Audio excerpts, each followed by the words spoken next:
For decades, the Victorian Education Department was hiding a secret. All that time I thought it was just me. Something's happened to them and you didn't know about it.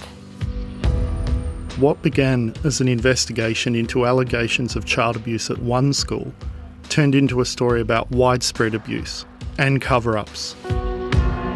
You can't say it wasn't calculated, it was covered up, just like in the Catholic Church. This is a much bigger problem than I ever could have thought.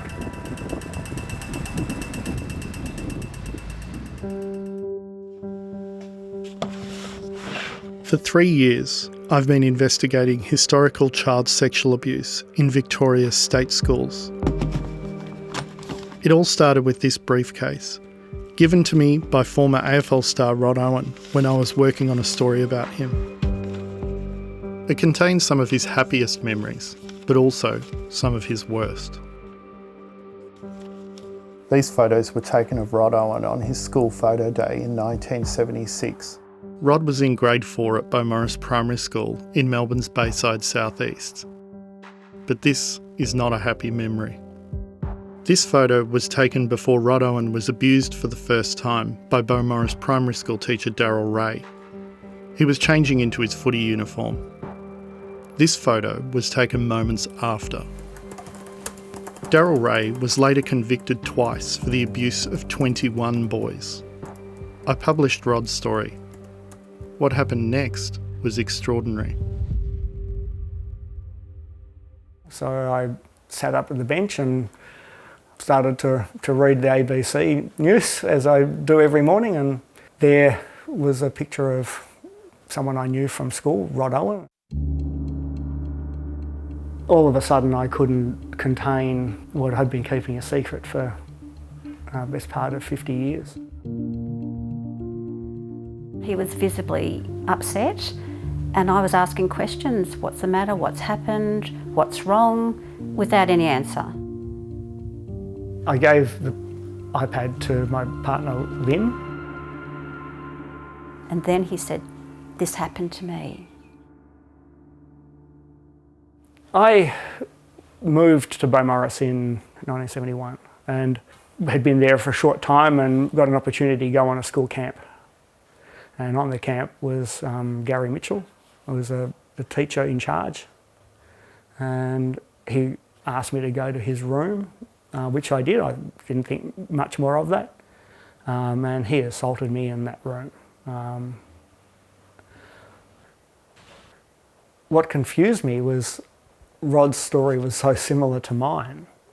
We were both at the same school, we were both at Beaumaris Primary School. And that's why I emailed you saying, well, similar story, but not that teacher. 3 years ago, I wrote about Glenn's story of abuse at Beaumaris Primary at the hands of Gary Mitchell in 1971, 5 years before Rod Owen was abused by Darryl Ray. In the following decades, Mitchell was convicted of a string of other child abuse charges. From that point, more and more people started to come forward, and I think the next thing I could remember was that I was able to, count up something like 40 names that I knew of people who were kids who were assaulted at the school.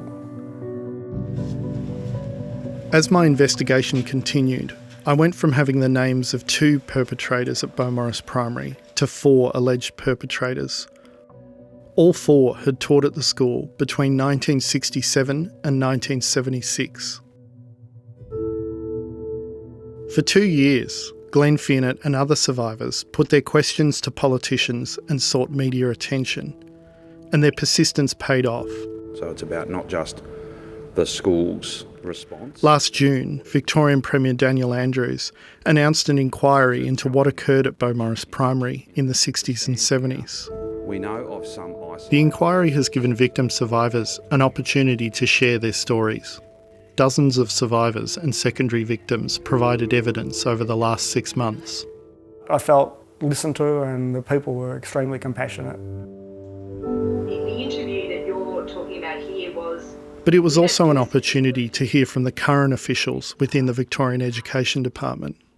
What we found out at the inquiry was that the department were actively moving offenders around from school to school to solve the problem of child abuse happening within schools. A current Deputy Secretary of the Victorian Education Department, Dr. David Howes, provided key testimony.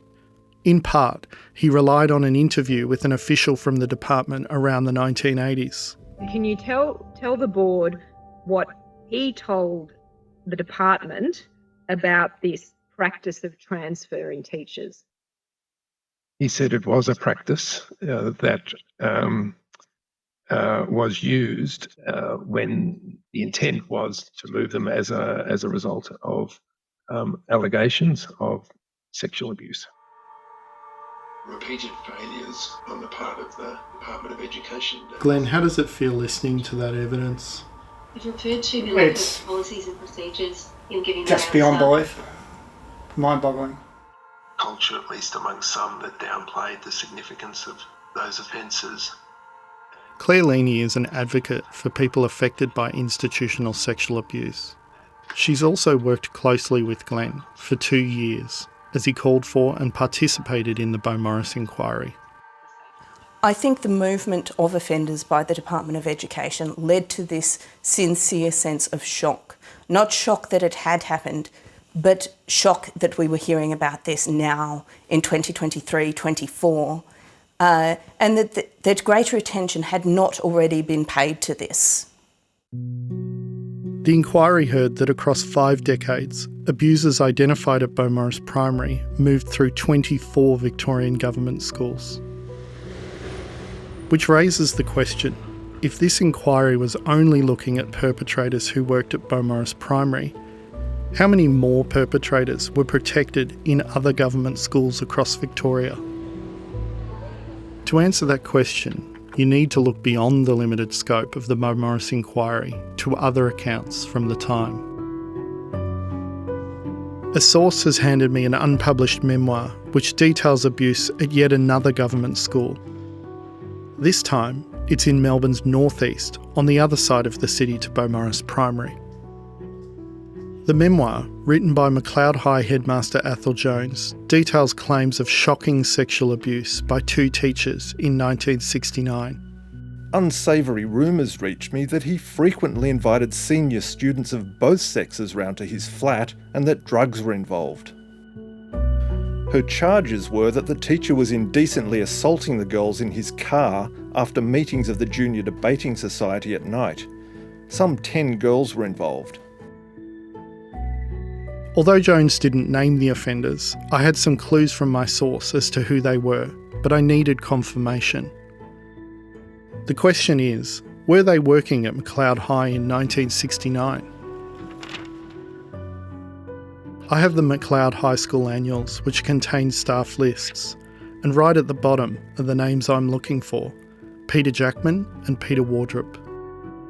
The headmaster's memoir shows that despite extensive knowledge of the sexual offending of both of these men, the Victorian Education Department refused to sack them.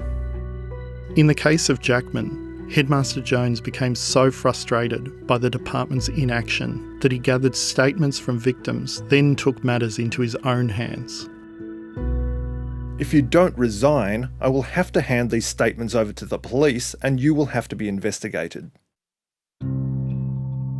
Jackman resigned, but unknown to Jones, he moved back to his home state of Queensland and continued his teaching career.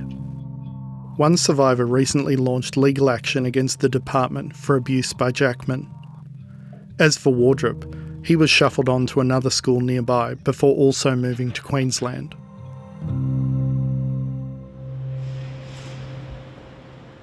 To understand the full magnitude of abuse in the system, you have to speak to the lawyers who are representing survivors. One of the high-profile cases you've handled related to an offender named Vincent Reynolds. Can you tell us about him? Vincent Reynolds was a man who started teaching in the Victorian system in the 1960s, started teaching around Ballarat from the very first year offending against children. In 1980, a student told a parent that Reynolds was abusing him. Reynolds confessed. The department sent him to inpatient psychiatric care. When that treatment is concluded, he comes down to the Education Department headquarters in Melbourne, where he's told he'll be returned to teaching. As he's leaving the department, he bumps into one of his psychiatrists in the lift, and he tells that psychiatrist, they're returning me to teaching. The psychiatrist says, Vincent, that's impossible. You'll go straight back to offending. Reynolds went back to teaching that same year and taught for another 10 years, from 1982 to 1992. It wasn't until 2019 that Reynolds was jailed for 12 years.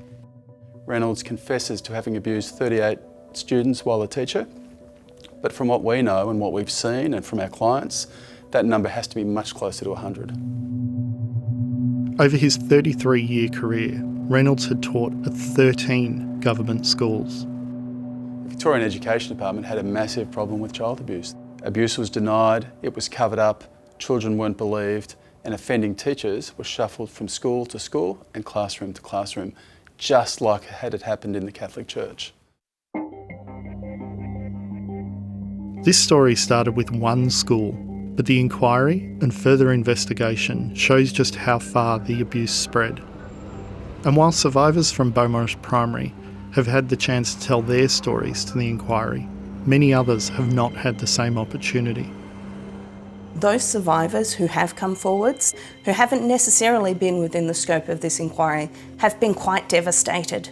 They have experienced this sense of deep hurt that their voices don't hold that same level of power, that their voices perhaps count for less. I contacted the Victorian Government for a response. They didn't respond to my request.